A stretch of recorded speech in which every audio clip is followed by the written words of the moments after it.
We all love a deal. You know what I'm talking about. When you walk into a store and you see something on sale and you're like, it's only $4.50. Yes, what a deal. Or if you're in a thrift shop and you find a designer handbag or a pair of designer shoes for like $3, you think you won the lottery. We get a thrill out of a deal. It's that hit of adrenaline. It's exciting. But others, maybe the idea of secondhand shopping is overwhelming and taxing, and maybe you just like the idea of it, but actually doing it, not so much. My guest today took her passion for finding a deal and made it into a sustainable business. Welcome to Business with Purpose. I'm your host, Molly Stillman of Still Being Molly, and this show is all about bringing you the stories behind the brands, companies, and small businesses that are changing the world.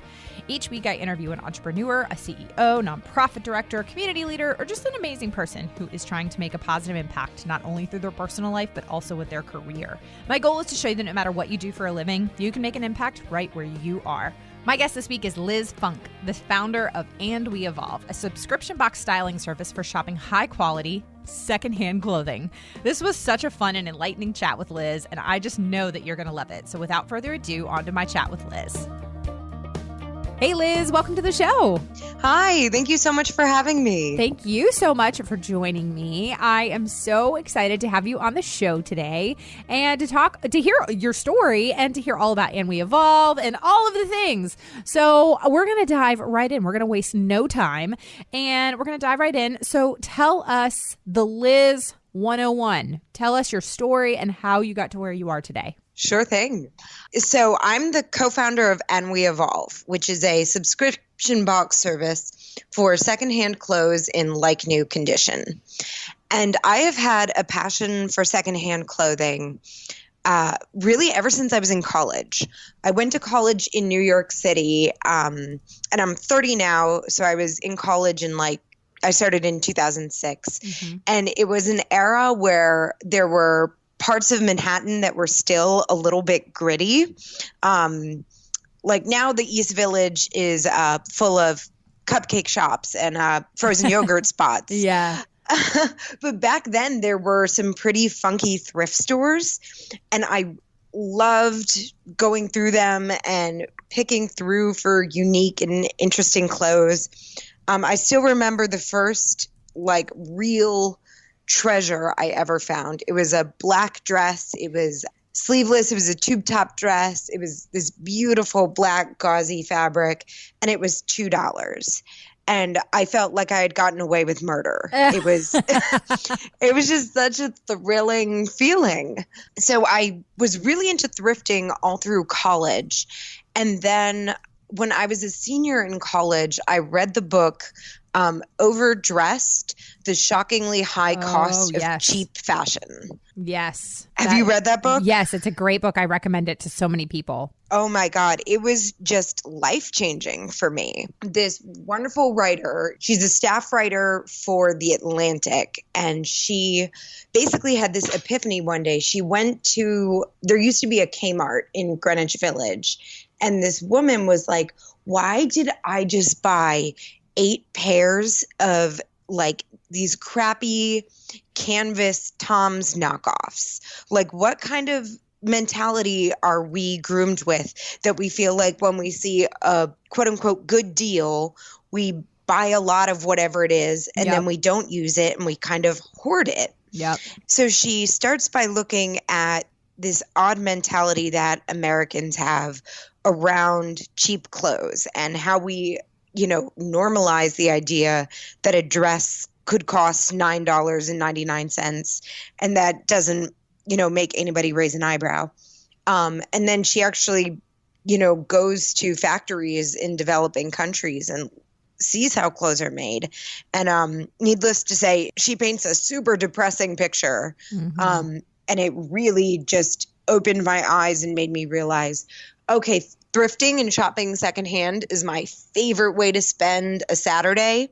It's somewhere between an Olympic sport and an art form. I have had somebody else say that they really wish that there was an Olympic sport in thrifting and that they would get a gold medal. So. Oh, I love that. I think I'm going to steal that and start saying that too. Yes. So I realized, it's this really unique hobby that I have, but it's also, a form of voting with my dollars, of wallet activism, Amen. and of saying, I am not okay with how, frankly, like young women in developing countries are treated to make our clothes. And I'm going to opt out of that as much as possible. Mm-hmm. What's interesting to me looking back on life is I originally planned on being a writer. I went to college in New York City so I could intern and meet other writers and sort of get in on that New York literary lifestyle. And I was a writer when I was in college. And I published a book when I was a senior in college about overachieving girls and the pressure on young women to be perfect. I didn't really see myself going into business or being an entrepreneur. And after I graduated from college, I ended up working in marketing and content strategy for startup companies. And then I slowly developed more and more of an interest in business and in startup culture and in, people who have big ideas about how things could be done differently and done better. So as my professional interests started to evolve, I had this long-standing interest in secondhand clothing. And then by the time I was in my mid-20s, I knew I one day wanted to start some kind of enterprise around, closing this gap that every woman has so much clothes and every woman would like to freshen up her wardrobe. But how can we sort of answer this need with the resources that we already have here? Yeah. Something that my co-founder at And We Evolve says that I really love, and it's a little bit tough love, but she says, the world does not need another dress. It's true. I mean, there are tons and tons of dresses. And I respect the work that designers do. And I think it's okay to shop, but just shop judiciously. Shop when you need a new dress or you're, going to a special event or whatever. But I think the more woke that consumers become about where our clothes came from, I think the less and less, shopping on a Saturday afternoon just to go shopping or just to buy something. I think that's something that we'll see as increasingly anachronistic. Yeah, absolutely. So what was the evolution, no pun intended, from this passion to that you have for thrifting and the enjoyment you get out of it and, wanting to create a way that people can do this on a different scale? What was the evolution to what And We Evolve is now? That's a great question. So I have a flashbulb memory of stating the challenge when I was 25 and living in Brooklyn, and I had a lot of clothes, but I wanted more clothes, but I needed to get rid of some of these clothes. And I sort of voiced the challenge, that I just shared with you, that every woman has clothes in her closet that she doesn't wear. Virtually every woman would like to freshen up her wardrobe. And something that I experienced as a 20-something in New York City is that, young women, I think, mourn the sense of expansiveness that comes with not being able to refresh their wardrobes as often. I mean, when you're a cost-conscious 20-something, you don't shop for clothes as much. And if you do, you shop from fast fashion places that you don't express your style. You're wearing the same thing as everybody else for $9.99 or $12.80 or whatever weird increments Forever 21 uses. So I remember really getting crystal clear clarity around that challenge when I was 25. And then I would say I really started talking about doing something about it for about 3 years. I was in the wantpreneur phase for a long time. Have you ever heard that expression, a wantpreneur? No, but it's brilliant because it totally describes, I don't know, a lot of the people that I interact with. They're like, I have this idea for a business, or I have this idea for a blog, or I have this idea for a shop, and then they never actually do it. Exactly. Is that what that is? Because that's what it sounds like. Exactly I love what it. it is. I love it. Liz, you just made my day. This is great. A wantrepreneur. And I think it's actually in a way more tiring to be a wantrepreneur than it is to be an entrepreneur. Because when you're a wantrepreneur, like, you have the horsepower. You could do it. You're listening to the fear more than you're listening to the excitement. I think we all have enough get up and go in us that we could launch the businesses that we were passionate about if we weren't afraid and if we were ready to just do it and not wait until we feel ready. Does that make sense? Oh, absolutely it does. And I think a big part of why it took me a little bit longer to, get moving with this business is I was waiting to feel ready, and I was waiting to have the idea really crystallized, and that wasn't going to happen. I was never going to feel ready. Yeah, I think that is such a common thread. Honestly, oh man, if I had a nickel for every time I heard that, I don't feel ready. Are we ever ready for anything? Not really.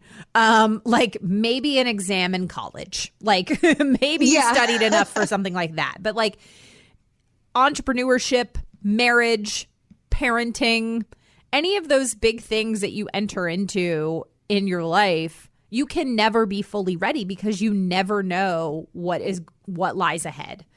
And entrepreneurship is certainly a road like that. And so that I think the fear, the lack of feeling ready, the lack of confidence, maybe even the lack of a support system, that roadblocks so many entrepreneurs from actually, going forward with their idea. So you didn't feel ready. You felt like you had this idea, but you didn't know what to do. So what did you do next? So I moved to Philadelphia in June of 2017. I was in the mood for a change. I wanted a slightly smaller, friendlier city, and I'd visited Philadelphia a number of times and loved it. So I moved to Philly, and I went to a class that was put on by Girl Develop It. Girl Develop It is this awesome national organization that puts on no judgment zone workshops and classes for professional women to learn tech and computer science skills. Mm-hmm.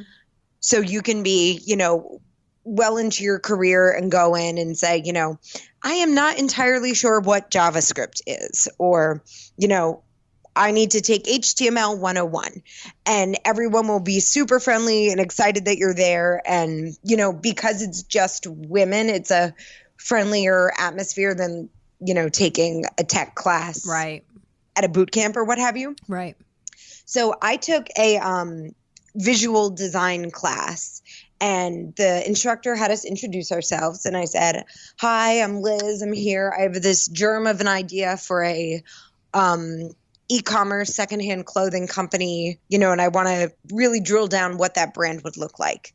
And after the class, a woman came up to me and said, you took my breath away when you said you wanted to start a secondhand clothing company. I want to start a secondhand clothing company. So this woman, Alicia Ebling, she and I got together and we talked a lot, and we talked about what the business would look like and, how we would go about it. And she's now my business partner. That's awesome. I call her my business wife. I love it. So I think you really nailed it on the head when you said, what keeps a lot of wantrepreneurs frozen is the lack of a support system. Yeah. Because at this point in my life, I don't think I'll ever launch another venture without a co-founder. They teach us the buddy system for a reason when we're kids. The buddy system works. Yeah. So for me, having a co-founder really just put us on the fast track that we said, okay, let's do this. Okay, let's get an LLC. Let's buy the domain name. Let's hire a web designer to like elevate the website. And even just coming up with the idea for a subscription box was just a result of us sitting on my living room floor. We had way too much kombucha and we were just bouncing ideas around. And we came up with the idea for a subscription box for secondhand clothing. And we were originally an online store and we photographed pieces on models one at a time and we sold clothes, by the garment.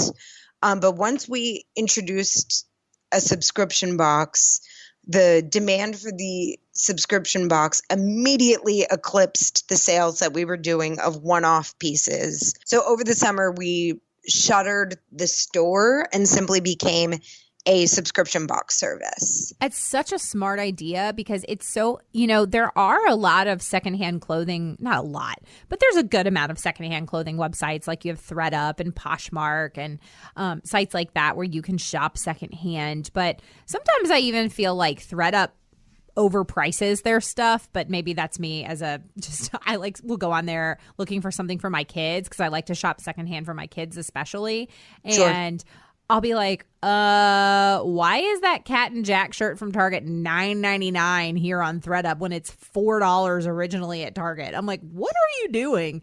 But anyway, yes, that's a whole nother conversation. So, but I think it's spot on though, because part of our thinking was that for women who are new to shopping secondhand, I think going to a website like ThredUp or Poshmark could actually be very overwhelming and potentially a deterrent to trying it at all. Because there is so much stuff to sift through. Yeah. And with Poshmark, there's an element of risk because it is a peer-to-peer marketplace and no one is controlling for quality. And frankly, I know a woman here in Philadelphia who ordered off of Poshmark, and her order came in a Cheez-It box. Stop it. It's so puzzling because priority mailboxes are free. Like, you just have to go to the post office. Oh, my goodness. So the seller was either sacrificing customer delight in favor of recycling, or she just did not feel like going to the post office. Wow. Were there Cheez-Its in it? That's my question. No, I'm just kidding. Because I would eat some of those Cheez-Its. Let's be honest, Cheez-Its are addicting. Anyway, so yeah, I think that the idea for a subscription box for this is just so unique in that, because you see, I mean, obviously, there's Stitch Fix and there's Wearwell and there's these, different types of subscription boxes, but I don't think I've ever seen one for secondhand clothing. And so it's a very unique take on the subscription box model. So I have to ask, when you evolve to this, what did it look like for you in the beginning? And, how did you get clothes for the subscription box? Did you just kind of call all your friends and say, do you have clothes you want to get rid of? What did that look like? So it really looked like just that. In the very beginning, we asked friends and family to clean out their closets for us and give us anything that they were ready to part ways with.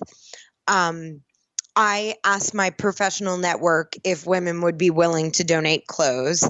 And I sent my friends like these gigantic poly mailers and prepaid UPS labels and said, if you're willing to donate some clothes, just fill up this bag, schedule a UPS pickup, I'll pay for the shipping. And it was amazing how many women, even women who I had like maybe met once at a networking event 3 years ago, were willing to open up their closet doors to me and give me the things that they weren't interested in wearing anymore. And then once the site was off the ground, the way we replenish our inventory is that we frequently have women reaching out to us asking, if they can donate clothes. And the answer is yes. Yeah. So I was going to say, is this something that you are constantly seeking new clothes? Like, can people donate and purchase? What does the business model look like now? Do people sell clothes to you? How does that work? Sure. So we really don't purchase clothes unless we are running low on a certain size or a certain style and it's a minor emergency. Otherwise, for the most part, we found that once women have decided that they're not going to wear an item of clothing, that item of clothing is really dead to them, essentially. We found that women are overwhelmingly eager to donate their clothes. And especially so, a number of women have expressed to us, like, it feels better to donate things to you because when I drop stuff off at Goodwill, that just feels like a pit stop towards this piece of clothing's journey to a landfill. Whereas man, that's a really interesting perspective. Yeah, and I think it isn't inaccurate. Because we try to salvage things as much as possible. Like if something has a stain or it's missing a button or what have you, we do our best to repair it. We wash all the clothes that come in and, I wish I had bought stock in spray and wash before I had started this company. Yeah. To be fair to Goodwill just doesn't have the bandwidth for that. They're a charity thrift store. Oh, for sure. And I know they do have a program that they will take clothing that they can't resell and they will cut it into rags and sell it to cleaning companies. Oh. So, yeah. So it's technically not textile waste, but it doesn't assuage the fears that women have that, like, when I drop stuff off at Goodwill, are my clothes really going to have a second act? Yeah. Or are they, just sort of done for? I know you're enjoying this crazy fun conversation with Liz, and I wanted to take a moment to thank our sponsor of the show who's able to help make it possible, and that's CauseBox. As you know, CauseBox is one of my favorite ethical subscription boxes, and I have been a subscriber for over 2.5 years, actually coming up on 3. How it works is each season, a new box is released filled with everything from accessories and home goods and jewelry to the best in skincare and wellness products that are not only amazing, but they are also doing the most good. The products are not just beautiful, they are useful. Now, the fall box actually sold out in record time, but have no fear because they are releasing a fall welcome box that will also be limited edition, and the products inside are incredible. So you have to hurry on over to stillbeingmolly.com/causebox and use the coupon code MOLLY for $15 off and reserve that fall box. Now back to my conversation with Liz. I actually, because I do a lot of closet purging, I find it to be very therapeutic. And I prefer, like for me, we have a, in my local area, there is like a buy-sell group for parents. And you can buy, sell anything on there. But just all the people in this group happen to be parents. And I love reselling my stuff on that group because I can sell it for cheap. I can get a little bit of money out of it, but then I'll be around town and I'll see somebody wearing something that I know is mine because I tend to buy, a lot of fair trade or ethical fashion that's pretty unique. And so I'll just be like, hey, you bought that from me, or you know what I mean? And I love seeing that it's getting that second life. I actually really hate to take stuff to the thrift store or Goodwill if I have to. I mean, and I know maybe that sounds bad and maybe people will be like, why do you hate that? I'm like, because I don't know what's going to happen to it. I don't know if it's just going to end up in a landfill, or I try to take it to a reputable organization. And certainly, like, if there's something that's just worn out, it's got holes or whatever, I'm going to take it to textile recycling. But so often I feel like people don't know what to do. God bless you. I'm real like, but I'm also an outlier because I realize this is something I really care about. So I don't want it to just get thrown away and just sit in a landfill for, decades. But I also say to people too is like, instead of just putting all that stuff in a garbage bag and sending it to Goodwill, like, be thoughtful. Take a little bit of extra time to be thoughtful about where you're putting it. So try reselling it, because sometimes, yes, reselling it not only benefits you because you get a little bit of cash out of it, but the person who buys it from you is going to be more likely to want to wear it because they're buying it from you, and then you can, donate it to, we do have a cause around here, Dress for Success. I don't know if it's a national organization, but there's one in the area, and they provide nicer work clothes, things like that, to women who are transitioning out of homelessness or out of, women who are transitioning out of prison, who are coming out of shelters and need clothes for work or job interviews, things like that. So I think organizations like that are fantastic. But like just blanket donating to Goodwill, I actually say tends to be a last result, and I think should be a last result for more people, because let's be honest, Goodwill does not need more clothes. They don't. Yes. They don't. Yeah. They don't. So how can you be more thoughtful about it? So I love the creativity of this. I love the idea of like a subscription box for secondhand clothing. It's so creative. So now that you've launched this, now that it's been up and running, what have you learned? What has been easy? What has been challenging? What's it been like? I'm really happy right now because the reflexive word that was like forming on my tongue was just to shout out like fun. That's It's been awesome. fun. That's awesome. Not a lot of entrepreneurs can say that. So I mean, you're catching me on a really great day. that's true. There are definitely moments when I'm like, let's burn this place down. Oh yeah, for sure. For sure. But I think it speaks to, when people say, oh, think about what you would do, if you didn't have to work, or think about what you would do on a free Saturday where, you weren't just going to nap, but like you were going to do an activity. Right. That could be your dream job. And for me, like I was just on vacation and I scoped out the local thrift stores. I love secondhand clothing, and it's such a joy to me, to be able to work with secondhand clothes in a really tactile way, but B, to introduce women to how much more pleasure you can get out of your clothes if you approach it as a design challenge. And if you approach your wardrobe not as some anonymous stuff that you bought in an anonymous transaction at Loft or whatever, but rather this is a collection that you're curating. Yeah. And you have a unique relationship with every item in your wardrobe. Yeah. I love that. Now, how does it work from a consumer standpoint? You go to the website and We Evolve, and you fill out a style profile, I'm assuming? Yes, we have a pretty thorough style questionnaire. One of the things that has been most surprising in building this business, and something that I imagine will change as secondhand becomes more mainstream, is that a lot of the women who fill out their style profile, they will say one of two things. They will either say, my style icon is Claire Underwood on the Netflix show House of Cards, or they will say, wow, I have never really thought about what my style is. So we've designed our survey to really help women parse out what they like to wear, what textures they like. We work backwards in a way, like, is there anything you absolutely don't want?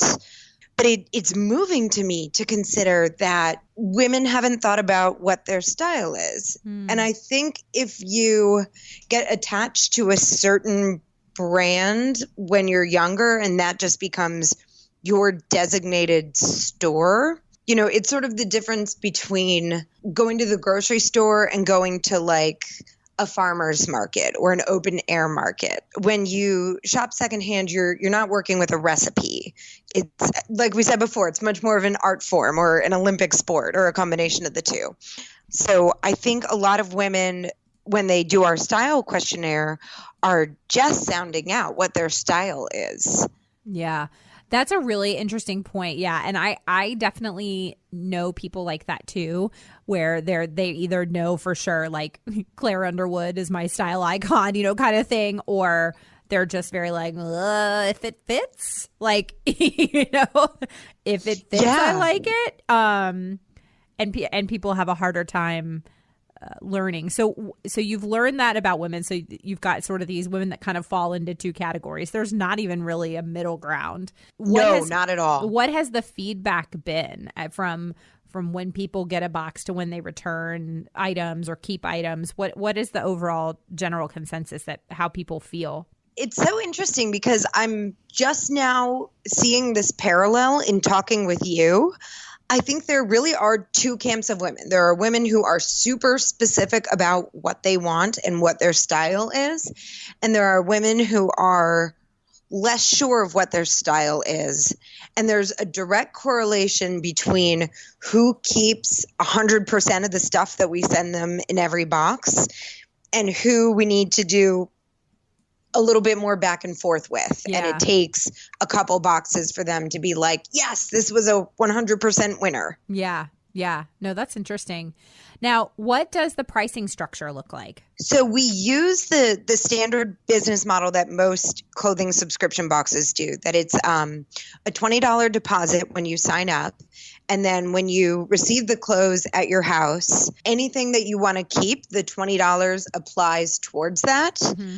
And we offer an incentive that if you want to keep the entire box, the balance is $80.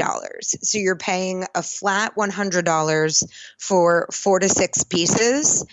And the tag prices will add up to anywhere between $130 and $170.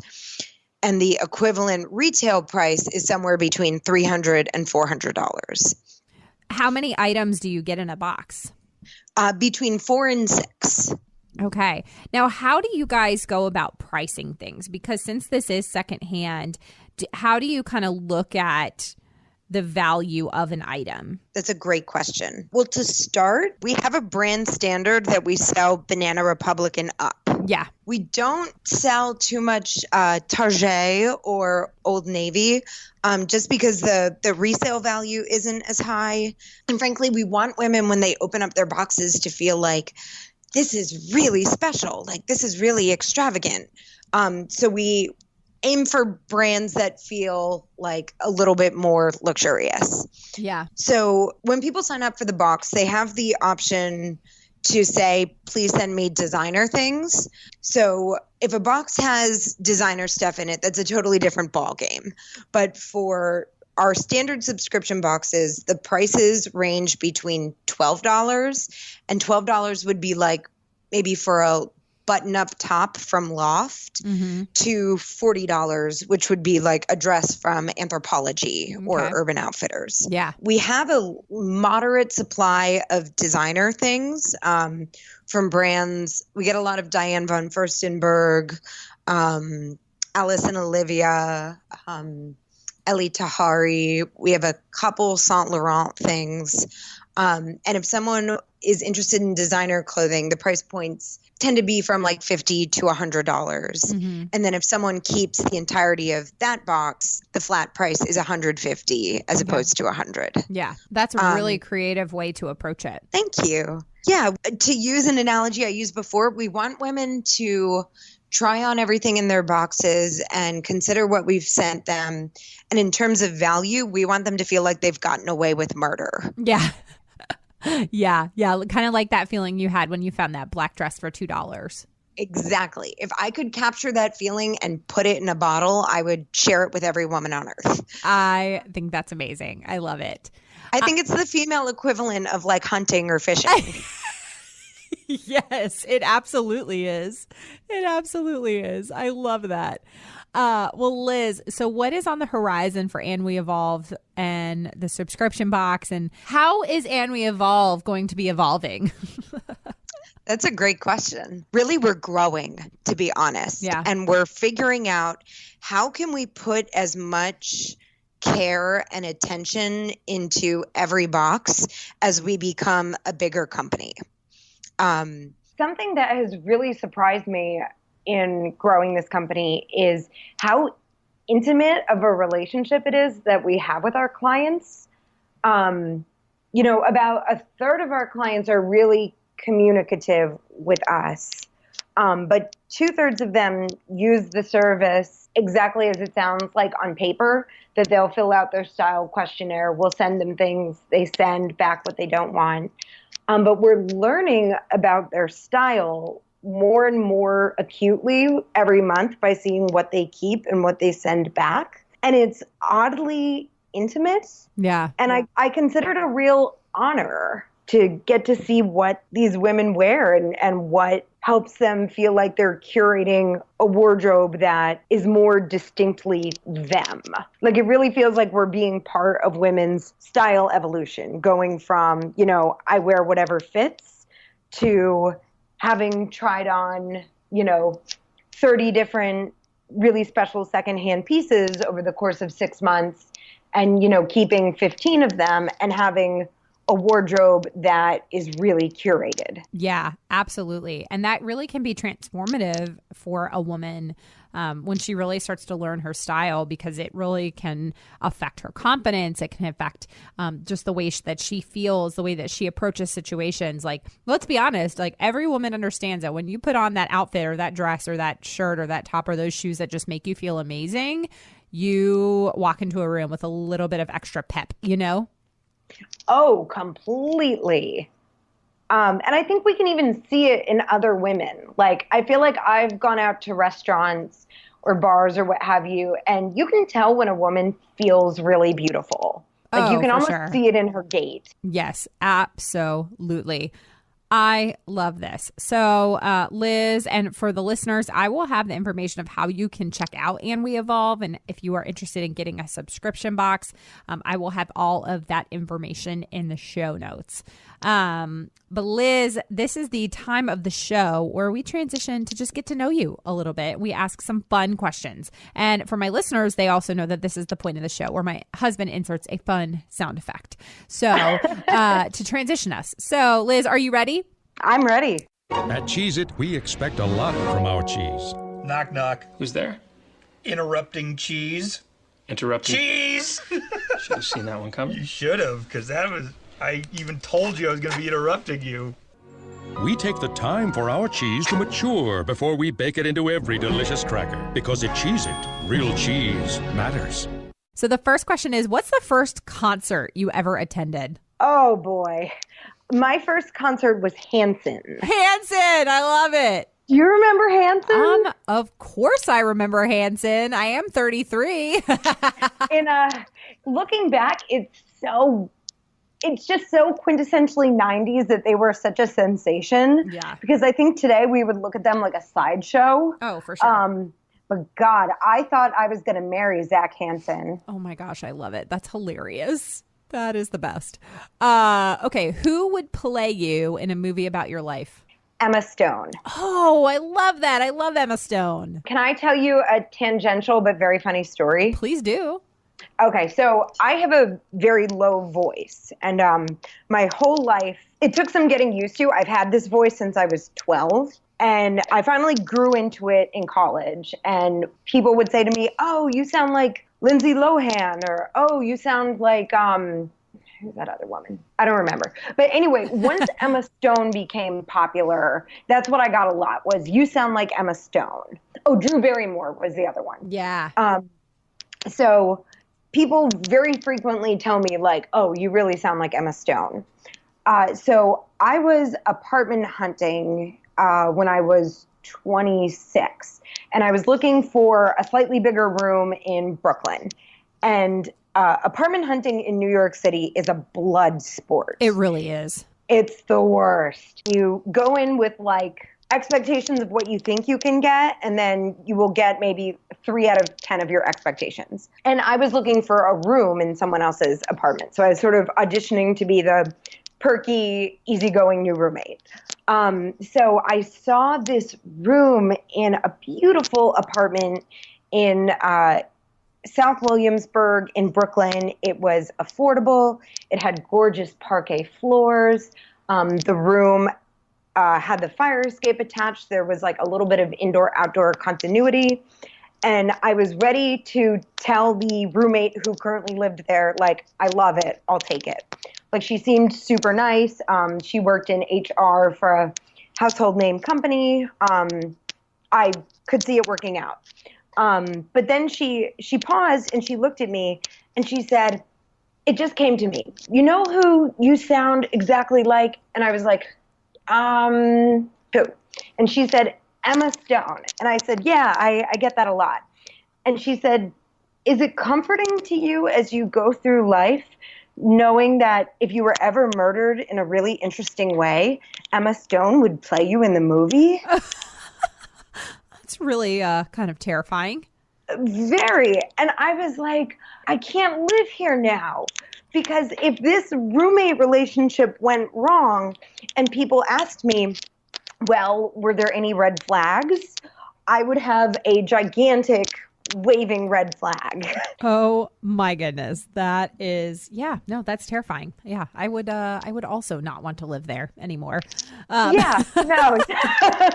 So Emma Stone is who would play me in the movie, but let's hope I don't get murdered in a really interesting way. Yeah, for sure. No, nobody wants that to happen. Okay. Well, that segues into a great last conversation is for what today are you most grateful for? Other than being alive. Yeah. I would say my relationship with God. I have a just very clear sense that I am safe in the world and that I'm taken care of. And I believe that because I'm deeply religious and was raised in a very spiritual family where we were very vocal about love and we prayed together, and that's what my spirituality has looked like, has evolved and changed over the years. But I have I would say, a very talkative relationship with God. And I would go as far as to say that it empowers me as an entrepreneur. I think I feel less fear and less fear of uncertainty, because either way it's going to work out. I'm taken care of. I'm safe in this world. We all are. And there's nothing to fear. Thank you so much for sharing that. And thank you so much, Liz, for just sharing your story and for sharing all about And We Evolve. And I can't wait to see how you continue to grow. Oh, thank you so much. And I have to tell you, I am in awe of your textile recycling habits. Oh, I think that if everyone knew where their local textile recycling facility was, that would make a world of difference. Yes, for sure. Like if we treated textile waste the way we treated throwing out batteries, like we have the space in our brains to do it. We know you don't just throw a battery in the trash. Right. What if we started a conversation like you do not throw clothes in the trash, especially if they're a poly blend? I'm going to be thinking about that for the rest of the day today. Like, how could we educate people about how to dispose of clothes in the most responsible way possible when they must dispose of clothes? Yeah, there's such a need for that because I get asked about it all the time. And it's funny because even my husband now, like he knows, like if he's getting rid of something, he'll like hold it up and he'll show me. He'll be like, well, okay, what do I do with this? And I'm like, thank you for asking. And it's something that I didn't always do well, but the more I learned about textile waste and just the way that it affects our landfills, and I'm not like a super, crunchy tree hugger. But I realize that just if I can treat my clothes the way I do cardboard, like, you know what I mean? I can make a bigger impact. So, it's just something that I've become pretty passionate about. And I love helping people. And I'll even tell my friends, I'm like, if you don't want to recycle your stuff, just give it to me and I'll take it to the recycling for you. So, there's definitely a way that it can be done better. So, I appreciate you saying that. Our clothes, we take them with us to weddings. Like, we should treat them at the very least as nicely as we treat, the box that our toilet paper came in from Amazon. Yep, exactly. I mean, we produce a lot of cardboard, but let's be honest, we produce a lot of clothing. 80 pounds of textile waste per American per year. Mm-hmm. Yep. And if we just made a dent into that, think about how we could better impact the environment. I mean, seriously. Completely. Oh my gosh, I am so jazzed after this conversation. Thank you. You're welcome. Well, Liz, thank you so much. This was so much fun, and I will be over here cheering you on. And as always, I will have Liz's information and We Evolve's information in the show notes for you guys. So thank you so much, Liz. Thank you, Molly. I had so much fun chatting with Liz. She was one of those people that I felt like instantly we would be friends in real life. Her passion for making secondhand clothing shopping more fun and accessible is contagious. I love her. I will have all of the info on how you can shop And We Evolve and connect with Liz in the show notes. Another huge thank you to this week's podcast sponsor, Cosbox. Visit stillbeingmolly.com/Cosbox and use that coupon code Molly, MOLLY, for $15 off. Thank you for listening to this week's episode. If you are a first-time listener of the show, welcome. Be sure to visit the archives for past shows featuring amazing entrepreneurs and business owners who are literally changing the world with their businesses. And if you're a regular listener of the show, thank you so much for tuning in and week out. And thank you for your support. Be sure to head on over to iTunes, Spotify, Google Play, Radio Public, or wherever you listen to podcasts, and make sure you are subscribed to the show. Clicking that subscribe button helps to make sure that you never miss a new episode of the podcast. And while you're there, would you mind taking a moment to leave a review of the show? Leaving a review of the show helps me to know what you're liking and how the show is personally impacting you. And if you share the show on social media, be sure to use the hashtag Business with Purpose Podcast or tag me at StillBeingMolly on Twitter, Instagram, or Facebook. This show is edited by my amazing husband and executive producer, John Stillman, and the music is by Mark Killian of Third Wheel Media. Thank you so much for listening, and go do something good with purpose, on purpose.